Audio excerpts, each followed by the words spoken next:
यदा भूत पृथग भावमेकस्थमनुपश्यति तत एव च विस्तारम ब्रह्म संपद्यते तदा। पदच्छेद।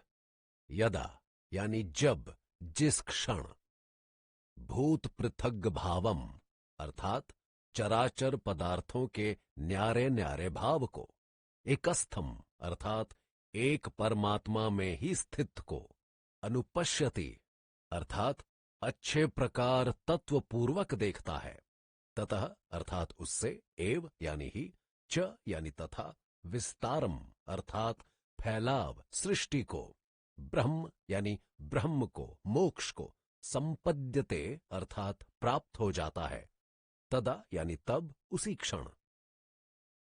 अनुवाद। जिस क्षण मनुष्य चराचर पदार्थों के अलग अलग भाव को एक ही परमात्मा में स्थित तथा उस परमात्मा ही से समस्त पदार्थों के विस्तार यानी सृजन को तत्वपूर्वक देखता समझता है, तो वह उसी क्षण अर्थात बिना किसी विलंब के ब्रह्म को यानी मोक्ष को प्राप्त हो जाता है। अनादित्वा निर्गुणत्वात् परमात्मायं व्ययः शरीरस्थोपि कौन्तेय न करोति न लिप्यते। पदच्छेद।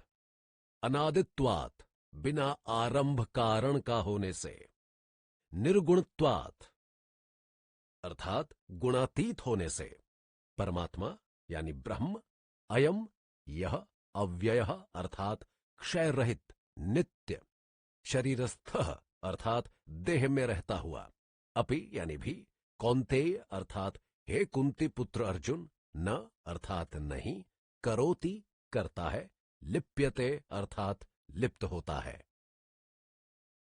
अनुवाद।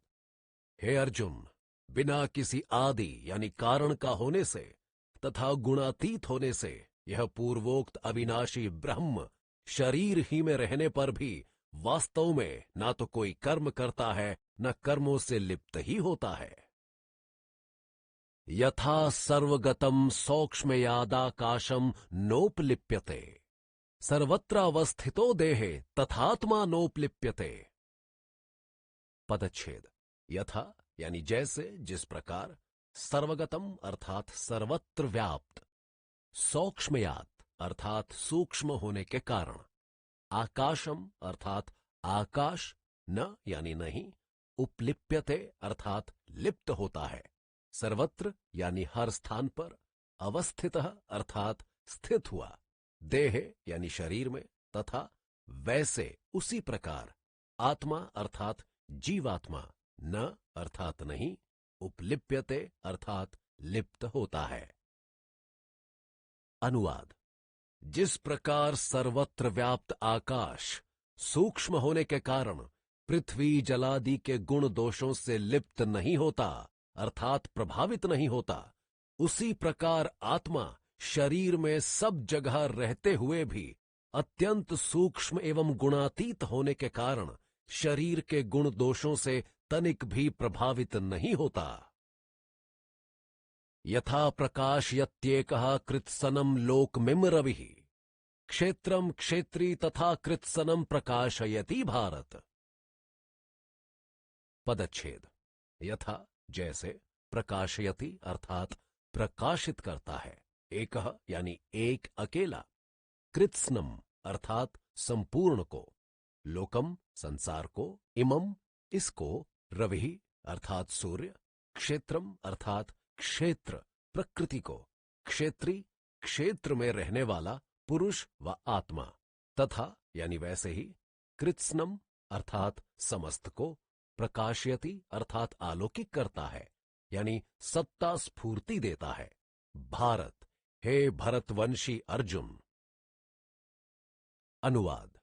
हे अर्जुन, जैसे एक अकेला ही सूर्य इस संपूर्ण संसार को प्रकाशित करता है, वैसे ही एक अकेला आत्मा समस्त प्रकृति को सत्ता स्फूर्ति देता है।